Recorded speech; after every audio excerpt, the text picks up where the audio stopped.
Fast and Furious star Paul Walker killed in crash in Los Angeles. Paul Walker, an actor perhaps best known for his roles in the Fast and Furious films, died today in a car crash. His rep told ABC News he was 40 years old. Sadly, I must confirm that Paul did pass away this afternoon, Amy Van Eyden said in an email. Though the rep gave no more details, a message on his Facebook page said that it happened during a charity event for Walker's organization Reach Out Worldwide. Los Angeles County Sheriff's Department deputies found a car engulfed in flames when they responded to a report of a collision in the community of Valencia. According to the Associated Press, 2 people who were found in a car were pronounced dead at the scene, the sheriff's department said. He was a passenger in a friend's car, in which both lost their lives. Reach Out Worldwide said in a statement, "We appreciate your patience as we too are stunned and saddened beyond belief by this news. Thank you for keeping his family and friends in your prayers during this very difficult time." The statement said, "We will do our best to keep you apprised on where to send condolences."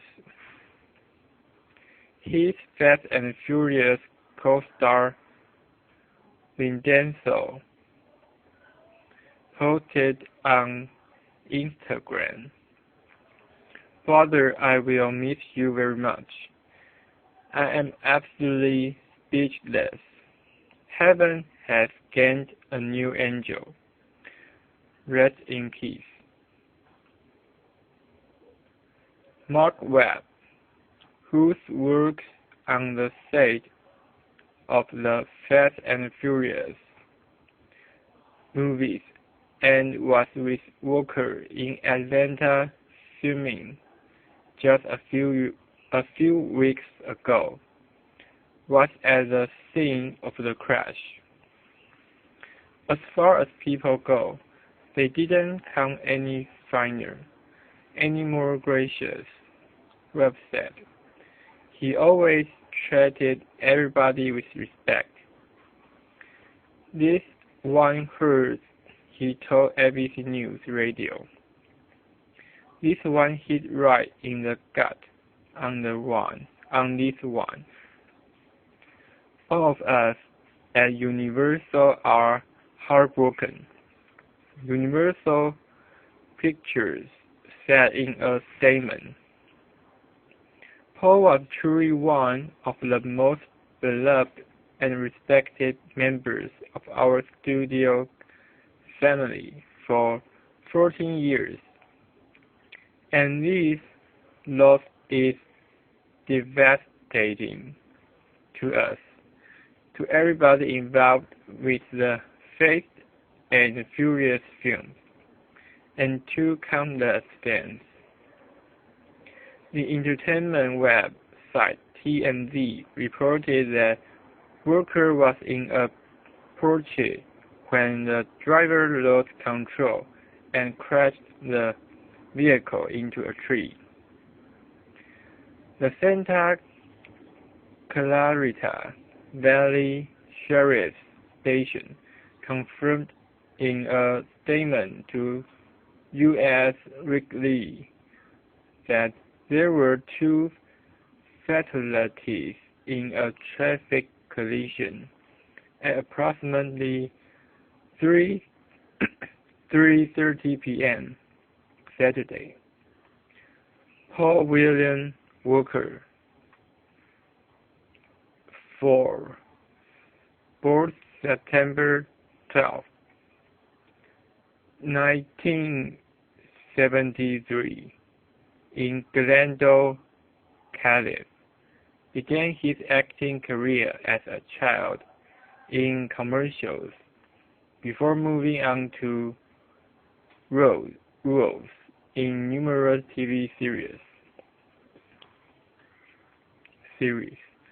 The oldest of 5 children in working-class family, Walker has looked to acting as a way to make a living and support the family, and for a while his career looked more blue-collar than Tinseltown. He starred as Jeremy Beatty in a sitcom, Throp, in the mid-1980s, and guest appearances on Charlie's in Charge, Who's the Boss?, The Young and the Restless, and Touched by an Angel. His first movie appearance was a supporting role in the 1998 comedy Meet the Needles, followed by supporting parts in Pleasantville, Varsity Blues, in which he played star quarterback Lance Harper alongside James Vanderbeek, and She's All That. His breakthrough came in the 2000 thriller The Schools, a performance that impressed producer Neil H. Morris enough to give him a major role in The Fast and the Furious. In the Fast and Furious movies, which had been one of the most successful movie franchises in recent years, he played undercover police officer Brian O'Connor. He starred in the Fast and the Furious, Too Fast, Too Furious, Fast and Furious, Fast 5, and Fast and Furious 6. Fast and Furious 6, which was released in May, grossed more than $788 million worldwide. At the time of his death, he was filming Fast and Furious 7, and a movie he had recently finished work on, Brick Mansions, which was in post-production. Another film, Ours, a drama about Hurricane Katrina and its aftermath, was due to be released later this year. The news created an outpouring of condolences and remembrances, including from Hollywood and music stars, on Twitter and other social media. Liu Gan, abducted then reunited. In 1990, at the age of 5, Liu Gan was kidnapped and sold to a family in another part of China. Unable to remember his parents' names or the village they lived in, he stood little chance of ever going home. But 23 years later, he did. Liu Gan has waited a long time for this bowl of noodles. Is it tasty? His mother asks. Do you want some chili sauce or something? No, it's okay, he replies. Liu had been a small boy that last time he had eaten his mother's cooking. Now, this simple meal marked a reunion that for so long had seemed impossible. Don't think about it, just eat, his mother says as she dabs the tears that had begun to flow from her boy's eyes. Liu's father turns to address the crowd of well-wishers that have turned out for his son's homecoming. Eating noodles on the first day back home will bring security and health, he says. I hope everybody is safe and sound. The tender things is the happy ending to a story that begins in 1990. Back then, Liu was a schoolboy called Huang Zhen, living in Yaojiang village, Sichuan province. His father was a builder, and his mother ran a shop. He had a younger brother. It was a modest but happy childhood, and he remembers well the day it changed. I was going to kindergarten, and there was a man and a woman, Liu says. I thought they were friends of my father, so I went with them. I was transferred from car to car. Later on, I was told I was in a mountainous area in Fujian province.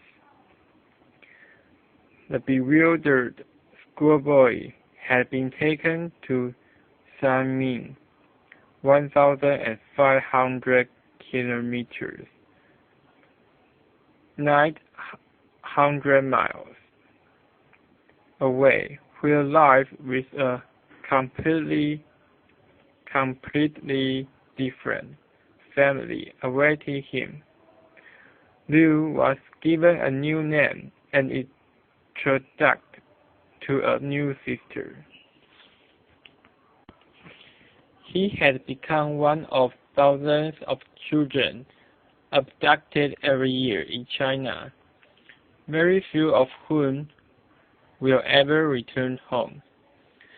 The country's one-child policy and lax adoption laws has fueled an underground market for trafficked children.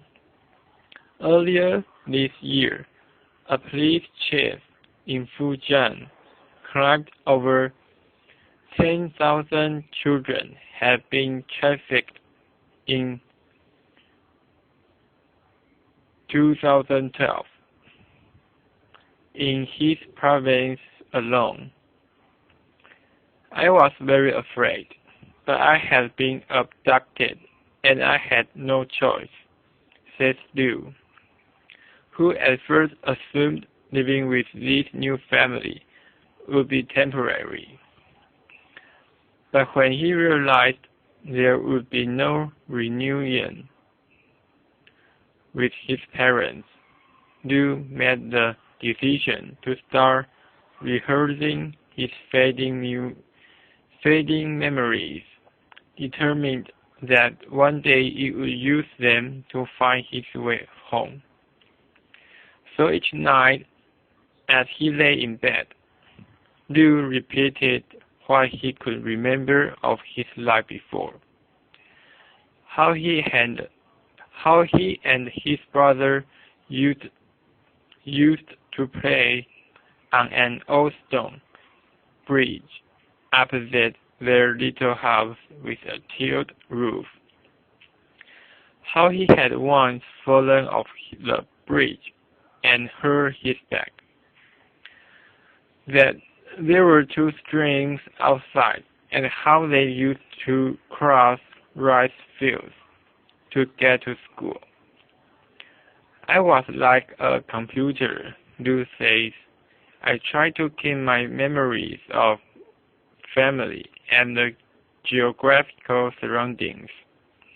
I didn't even really know my own name. Liu's new parents never explained why he had been taken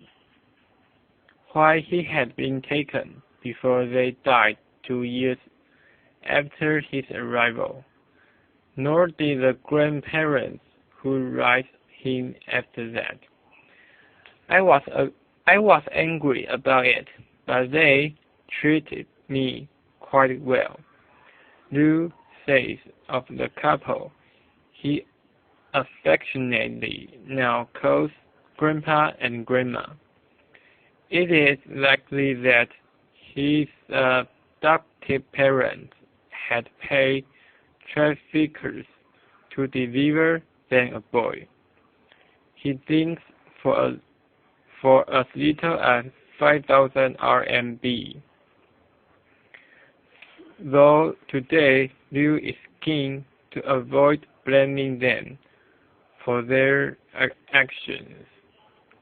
Back in Sichuan, Liu's birth family had grown frantic.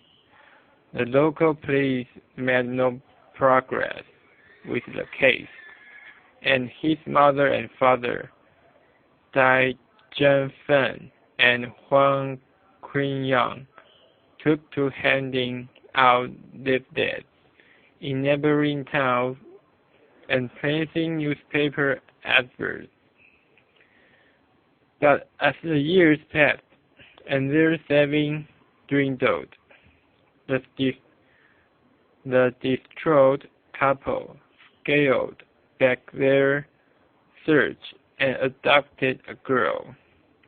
Liu, meanwhile, finished school and went on to complete national service with the fire brigade. Though he had settled into his new life, his desire to be reunited with his birth family was growing stronger. Fallen leaves will always find their way back to their roots, he says, reciting a Chinese idiom. He registered with a government website that had been set up to reunite abducted children and their families. I hit many dead ends, but I kept on, he says. In October 2012, when Liu was 27, he turned to a website called Baby Come Home, a volunteer-run forum where parents and abducted children share details of their cases. Liu posted details of everything he could remember, those memories that he had spent years rehearsing each night. I was 110 centimeters high, he wrote. I had big eyes. On my left hand there is a scar that I got from moving stones in a river. He did not know the name of the village, but he thought that he might be from somewhere in Sichuan as a teenager. He recalled, a neighbor once remarked that he had addressed her with a piece of Sichuan dialect. Liu posted a photo of himself, which had been taken by his adoptive parents not long after his abduction. He added a description of the red sweater with a white swan motif that he had been wearing on the day he was snatched. He presumed this had been knitted by his mother. I ate breast pork at home, with a bit of cooked or sorghum on top, he noted. My house was built with tiles, nothing special. The road was a tar road, newly built. Many trucks ran on it. It seemed like a main road. There were small hills nearby. The river flowed toward the town. There was no rail near home, just the road. One of the bridges had been carried away by a flood, he thought. The site's volunteers quickly began to consider the cruise. In 1990, people from east of Sichuan Basin didn't grow couscous and sorghum. A volunteer suggested, if there was a tar road, that means it wasn't a poor area. Added another, it must be a suburban area. Next, Liu posted a map of his village that he drew from memory. The bridge, the walk to school through the rice fields. He thought that the newly built tar road could have been a motorway. Over the following months, Liu's case was discussed on the forum, and volunteers posted names of towns for him to consider. Even if he was correct in thinking he came from Sichuan province, that still left an area of nearly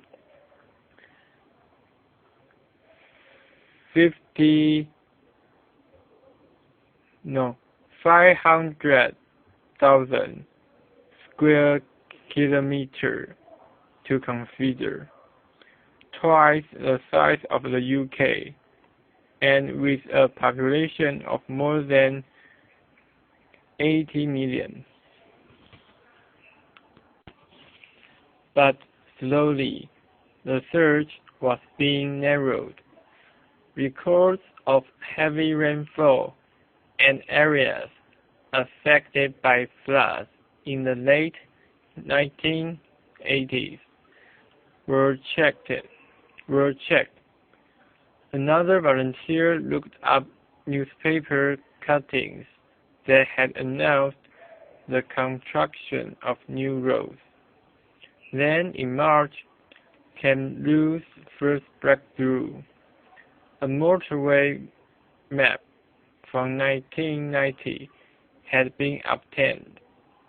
If Liu had indeed lived by a motorway, the volunteer reasoned, the search could be narrowed dramatically. The map showed that at the time there were only 2 motorways in the area. There were only 2 motorways in the area. Liu zoomed in on the satellite imagery and began working his way down the route of the motorway. Look into the rivers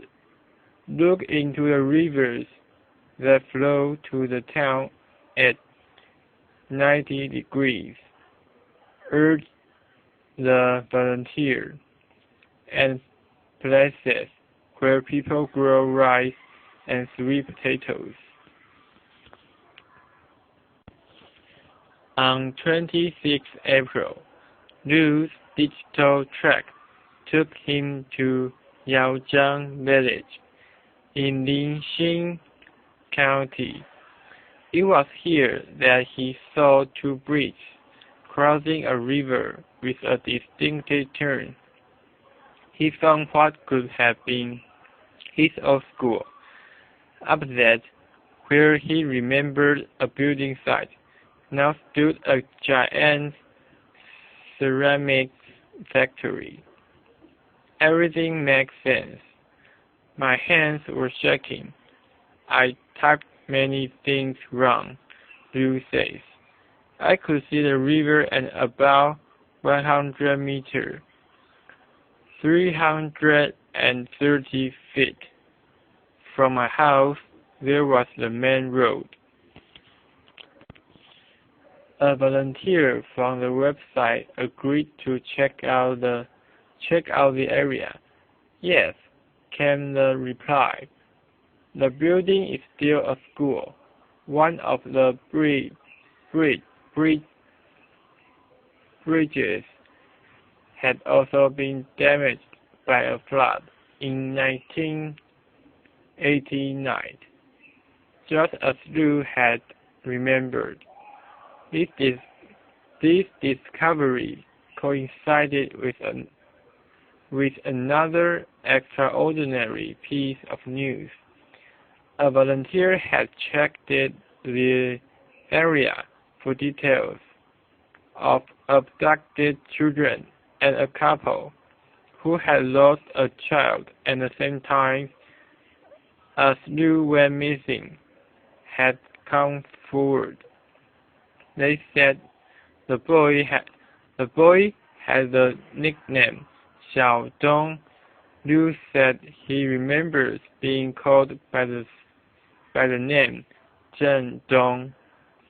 I told my adopted sister, and she said it was best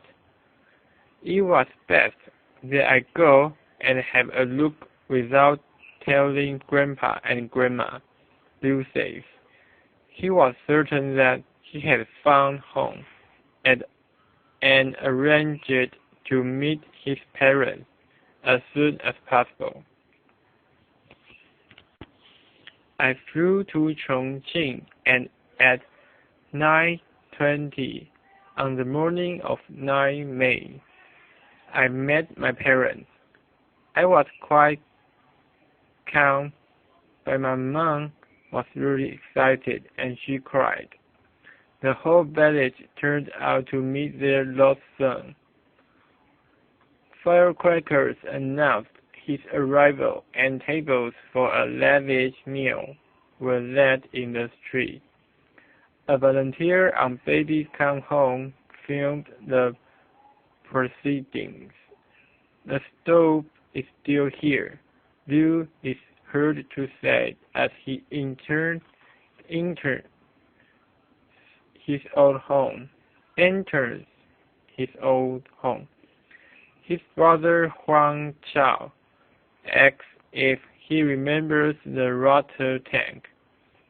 There used to be a cupboard on it. He prompts. I often use a stool to climb up for the goodies stored up there, replies Liu. Do you remember Xiaodong?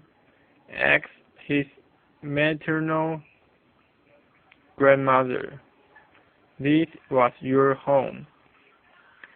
The compelling footage found its way to a television station, and Lou's adopted grandparents, unaware of the reunion, were watching back home.